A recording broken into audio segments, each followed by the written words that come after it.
ക്ലൈമാക്സിനോടടുപ്പിച്ചും ഒരു petrol head വാഹനത്തിൽ ഗണേഷ് കുമാർ കയറി പോവുകയാണ്. അതിന് വല്ലാത്ത ഒരു റെലവൻസ് ഉണ്ട് ഈ കാലഘട്ടത്തിൽ. കാരണം ഗതാഗത വകുപ്പ് കൈയാളുന്ന ഒരാള് ഇലക്ട്രോണിക് വാഹനങ്ങളുള്ള ഒരു സമയത്ത് പെട്രോൾ ഹെഡ് വണ്ടി എടുത്ത് ഒരു ഹീറോയിക് ആയിട്ടുള്ള ഒരു കാര്യം ചെയ്യാൻ പോവുകയാണ്. അതിന് വല്ലാത്തൊരു പ്രസക്തിയുണ്ട്. അതൊരു സിനിമാറ്റിക്കലിയും അതൊരു മൊമെന്റ് ആണ്.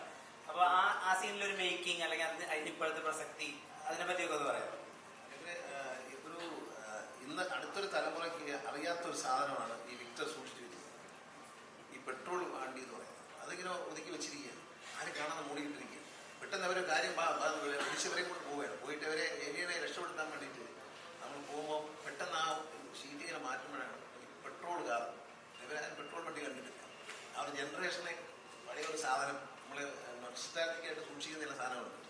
നമ്മുടെ പഴയ ടേപ്പ് റെക്കോർഡ്, പഴയ റെക്കോർഡ് പേരൊക്കെ സൂക്ഷിക്കുന്നുണ്ട്.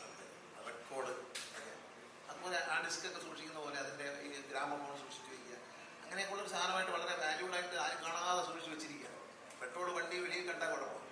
പിന്നെ ഈ ബാറ്ററി വണ്ടി പോയാലും എവിടെ പോയാലും അറിയുമെന്ന് വിക്ടർ പറയുന്ന ഒരു സ്ഥലത്ത്.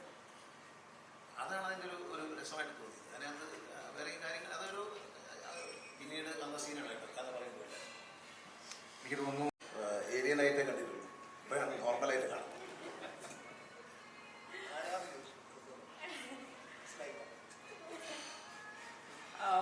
ഗണേശാരി പറഞ്ഞ ഷൂട്ട് ചെയ്ത സമയത്തൊക്കെ സിനിമയ്ക്കകത്ത് കാണുന്ന കളിയും തമാശയൊക്കെ ആ ഒരു ഷൂട്ട് ചെയ്യുന്ന സമയത്ത് കുറേ ഉണ്ടായിരുന്നു. പിന്നെ ഒരു ലോക്ക്ഡൗൺ ഒക്കെ കഴിഞ്ഞ് നമുക്ക് തീരെ വർക്കൊന്നും ഇല്ലാതിരിക്കുന്ന സമയത്ത് ഭയങ്കര ആശ്വാസമായിരുന്നു ഗണേശാരി.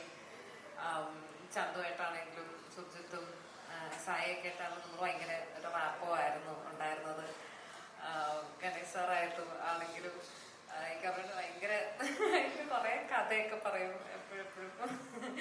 അപ്പൊ ഇങ്ങനെ പഴയ കഥകളൊക്കെ പറഞ്ഞ് നമ്മളെപ്പോഴും ഇങ്ങനെ രസിപ്പിക്കുന്ന ഒരാളായിരുന്നു.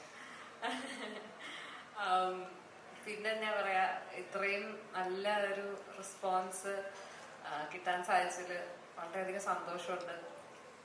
അത്രയൊന്നും ഞാൻ തീരെ പ്രതീക്ഷിച്ചിട്ടുണ്ടായില്ല. എന്താ സിനിമ ഷൂട്ട് ചെയ്യുന്ന സമയത്താണെങ്കിലും ഇതിൻ്റെ ഒരു സ്വഭാവം എന്താണെന്ന് എനിക്ക് തീരെ മനസ്സിലായിട്ടുണ്ടായില്ല. പിന്നെ ആദ്യം ഇതിൻ്റെ ഒരു ഫൈനൽ പ്രൊഡക്റ്റ് കാണുമ്പോഴാണ് അയ്യോ ഇത് ഭയങ്കര രസമുള്ളൊരു പടമാണല്ലോ എന്ന് മനസ്സിലായത്. എനിക്ക് hats off to Arun Chandu. കാര്യം പുള്ളിയുടെ ഡെഡിക്കേഷനും ഹാർഡ് വർക്കും ഇത്രയും നാളത്തെ ഒരു കാത്തിരിപ്പുമാണ് ഗണേശാരി എന്ന് എനിക്ക് തോന്നുന്നത്. Thank you. എക്സ്പീരിയൻസ് ആയിരുന്നു ഗണേശാരി. എനിക്ക് നേരത്തെ പറഞ്ഞിട്ടുണ്ട്, എനിക്ക് പാപ്പൻ സിനിമയിൽ അഭിനയിക്കാനായിട്ടുള്ള ഒരു ട്രെയിനിങ് സെഷനായിരുന്നു ഞാൻ ഗണേശ് സാറിനോട് ഗണേശാരി വർക്ക് ചെയ്യുമ്പോൾ ഞാൻ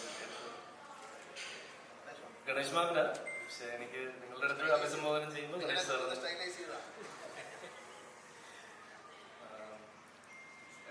സെറ്റിലുള്ള കളി തമാശകളും കോവിഡിൻ്റെ ഒരു വളരെ എല്ലാവരും സ്ട്രെസ്ഡ് ആയിട്ടിരിക്കുന്ന ഒരു സമയത്തായിരുന്നു ഞങ്ങൾ ഷൂട്ട് ചെയ്യുന്നത്. അപ്പോൾ അതിൻ്റെ എല്ലാ ഒരു സ്ട്രെസ് ബസ്റ്റർ ആയിട്ടുള്ളൊരു വേദിയായിരുന്നു ഗഗനചാരിയുടെ ഷൂട്ടിംഗ് സെറ്റ് എന്ന് പറയുന്നത്. എന്തായാലും ഇപ്പോൾ അതിൻ്റെ ഫ്രൂട്ട് നമ്മൾ റീപ്പ് ചെയ്യുന്നതിൽ ഭയങ്കര സന്തോഷം. നല്ല അഭിപ്രായങ്ങൾ വരുന്നു തിയേറ്റേഴ്സിന്. സ്ക്രീൻസിൻ്റെ എണ്ണം കൂട്ടാനായിട്ട് അജിത് സാർ പ്ലാൻ ചെയ്യുന്നുണ്ട്. ഇൻ്റർനാഷണലിയും റിലീസ് കൊണ്ടുവരുന്നുണ്ട്. ഒരുപാട് സന്തോഷം. ചിലപ്പോൾ ചെറുതാണെന്ന് കരുതി തള്ളി നീക്കപ്പെടുന്ന ചിലതാണ് നല്ല പേരെടുത്ത് വലുതായി വരുമ്പോൾ ഉള്ളൊരു സന്തോഷം. അതിൻ്റെ ഭാഗമായിട്ട് കാണാൻ സാധിച്ചതിലും ഒരുപാട് സന്തോഷം. ഈ സ്ക്രിപ്റ്റ് ആദ്യം കേൾക്കുമ്പോൾ നമ്മൾ ഒരുപാട് നാളുകൾക്ക് ശേഷം കണ്ടിട്ടുള്ള ഒരു പെർഫോമർ ഗണേഷ് കുമാറിന്റെ, അതായത് ഈ പറഞ്ഞ പോലെ ഹ്യൂമറും ഇമോഷൻസും എല്ലാം കൊണ്ട് ഭയങ്കര നമ്മളെ രസിപ്പിക്കുന്ന ഒരാൾ. ആ പെർഫോമർ ആസ്പെക്ട് എപ്പോഴെങ്കിലും ഈ സിനിമ കേട്ടപ്പോൾ തോന്നിയിട്ടുണ്ട് സ്ക്രിപ്റ്റ് കേട്ടപ്പോൾ? സിനിമയുടെ കഥ കേട്ടപ്പോൾ എനിക്ക് ഭയങ്കര ഇഷ്ടപ്പെട്ടു. സാറിനോട് സാറ് ഈ വേഷമാണ് ചെയ്യുന്നത്. വിക്ടറിനെ പറ്റി പറഞ്ഞപ്പോൾ എനിക്ക് ഇഷ്ടപ്പെട്ടു. ഞാൻ ചെയ്യണമെന്ന് ആഗ്രഹം തോന്നി, പക്ഷേ ആരോട് പറയാൻ. അപ്പോൾ അങ്ങനെയാണ് ഈ അജിത്ത് വിനായക വരുന്നത്. അദ്ദേഹത്തോട് നമ്മൾ പറയും. അതിനുശേഷം എൻ്റെ ഈ സ്ക്രിപ്റ്റ് എഴുതിയിരിക്കുന്നത് ഇവർ രണ്ടരും കൂടിയാണ്. ചന്തുവും എൻ്റെ സഹോദരിയുടെ മോനാണ് ശിവസായി. അവനെ മാമൻ പോയ വഴിക്ക് സിനിമയെ പോകണമെന്ന് ആഗ്രഹിച്ചാണ്. പക്ഷെ ഞാനൊക്കെ സിനിമ വന്ന കാലത്ത് എൻ്റെ അച്ഛൻ അടിയേറ്റ് വരും, വഴക്ക് പറയും. അമ്മയ്ക്ക് ഇഷ്ടമായിരുന്നു. ശിവനൊക്കെ അച്ഛനും അമ്മയ്ക്കും ഒക്കെ പിള്ളേരെ പറയും. ഇപ്പോഴത്തെ ജനറേഷൻ മാറി എന്നുള്ളതാണ്. അവരെയൊക്കെ പ്രോത്സാഹിപ്പിക്കുകയാണ്. ഞാനൊക്കെ സിനിമയിലേക്ക് പോകുമ്പോൾ കളിയാക്കും, ഏതോ സിനിമയിൽ പോയി ഞാൻ പറയും. അങ്ങനെ നമ്മൾ യുദ്ധത്തിന് പോയി മരിച്ചതുപോലെയായിരുന്നു.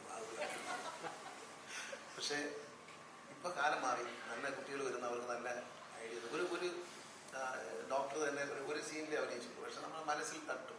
ആ വരുന്ന കുറച്ച് കഥാപാത്രങ്ങളേ ഉള്ളൂ, ഒരു റോളുണ്ട് എല്ലാവർക്കും. അതാണ് ആ സ്ക്രിപ്റ്റിന്റെ ഒരു പ്രത്യേകത. പിന്നെ സ്ക്രിപ്റ്റിനെ പറ്റി ഒരു വലിയ തമാശയുണ്ട്. ഇത് അവസാനം സെക്കൻഡ് ഷെഡ്യൂൾ വന്നു. കൊറോണ എല്ലാം കഴിഞ്ഞ് ഷൂട്ട് ചെയ്ത് തുടങ്ങിയപ്പോൾ ഇവർ ഞാനും നോക്കിയിരിക്കുമ്പോൾ, ഞാനും അജുവും കൂടെ, ഈ അജു ഞാനോട് നോക്കിയിരിക്കുമ്പോൾ ഇവർ രണ്ടുകൊണ്ട് മരത്തിന് മുട്ടോട്ട് പോയി, ഈ ചന്തു ഈ ശിവസായി കൂടെ. ഇവരങ്ങോട്ട് പോകുമ്പോൾ ഞാൻ പറയുന്നില്ല, അവന്മാർക്ക് കഥ ഉണ്ടാക്കാൻ പോകാൻ പറയും. കുറച്ച് കഴിയുമ്പം ഇവനൊരു പ്രിന്റർ എടുത്ത് പുറത്ത് വയ്ക്കും ശിവസായി.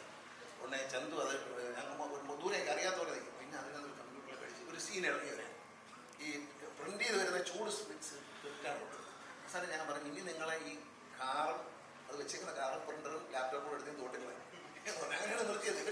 ഇവർ ഓരോ ദിവസം രാത്രി ഇരുന്നവർക്ക് ഓരോ ഐഡിയ തോന്നും. പിറ്റേ ദിവസം രാവിലെ ഷൂട്ട് ചെയ്യും. ഇങ്ങനെ ഷൂട്ട് ചെയ്ത് പോയാണ് കഥ ഇങ്ങനെ വിശാലമായി പോയത്. പിന്നെ ഗോകുലിനെ പറ്റി പറയുകയാണെങ്കിൽ ആദ്യം വന്നപ്പോൾ ഭയങ്കര ബഹുമാനം കേട്ടോ. എൻ്റെ എപ്പോഴും ബഹുമാനമൊക്കെ ഉണ്ടാവുമെങ്കിൽ അത് കഴിഞ്ഞ് ബഹുമാനത്തല്ല സ്നേഹം. ഞാൻ സ്ഥിരമായിട്ട് ഞാനും അജുവും കൂടെ 2 ദിവസം നിന്ന് ശരിക്കും അനാർക്കലി പറഞ്ഞു, എന്നിങ്ങനെ പറഞ്ഞ് കളിയാം. പക്ഷെ അനാർക്കലിയായിട്ടുള്ള സീനൊക്കെ എടുക്കുമ്പോൾ എന്നെ ഒഴിവാക്കിയത്. പിന്നെ നമ്മളെ മോനല്ലേ, അവനെ അങ്ങനെ പറയാൻ പറ്റും. അപ്പോൾ അവൻ എൻ്റെ അടുത്ത് കുറച്ച് ദിവസം കഴിഞ്ഞപ്പോൾ എന്നോട് പറഞ്ഞു, ഗണേഷ് മാമൻ ഉള്ളതുകൊണ്ടാണ് എനിക്ക് ഇത്ര ഫ്രീ ആയിട്ട് അഭിനയിക്കാൻ പറ്റും. കാരണം ഞാൻ എന്നെ കാണുന്നതിലൂടെ ആദ്യം അഭിനയിക്കാൻ വരുമ്പോൾ അവൻ്റെ അച്ഛൻ്റെ അഭിനയിക്കുന്നതിലും പേടിയായിരുന്നു. അവനെ വല്ല പെരട്ടുകയും ചെയ്തു. പക്ഷേ ആക്കി നോക്കിയപ്പോൾ അവന് നല്ല ഹ്യൂമർ ചെയ്യാനുള്ള കഴിവുണ്ട്.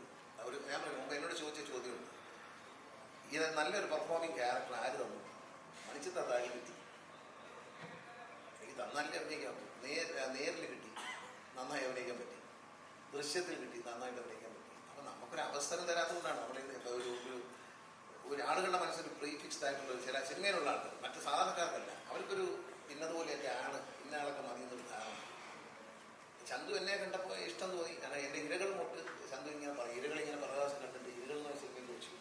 ജോർജ് സാറിനെ പറ്റിയിട്ടൊക്കെ ഭയങ്കര ആരാണ്. എന്നോട് ചന്തു പറയാറ്, ജോർജ് സാറിനെ ഒന്ന് കൊണ്ടുപോയി കാണിച്ചു തരുന്നു സാറേ, എറണാകുളത്ത് വരുമ്പോൾ പറഞ്ഞാൽ ഞാൻ ജോർജ് സാറിനെ കാണാൻ പോകുമ്പോൾ എന്നെ കൊടുക്കും. അത്ര ആരാധന ഉണ്ടായിരുന്നു കെ ജി ജോർജ് സാറിനെ കാണാൻ. അങ്ങനെ ഒരു ചെറുപ്പക്കാരൻ്റെ അതൊരു മനസ്സിൽ അത് ഒരുപാട് നല്ല സിനിമകളെ കുറിച്ചുള്ള ചർച്ചകളൊക്കെ ഉണ്ട്. മാത്രമല്ല സ്വന്തം ക്ഷമയോടെ നിന്ന് ചെയ്യും. അതാണ് എനിക്ക് ഭയങ്കര ഇഷ്ടം.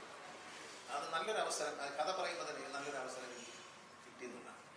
വേറൊരു സസ്പെൻസ് കൂടി, അതിപ്പോൾ പറയണോ പിന്നെ പറയാം, കുറച്ച് കഴിയുമ്പോൾ എൻഡിൽ പറയാം. ഗോകുലിവിടെ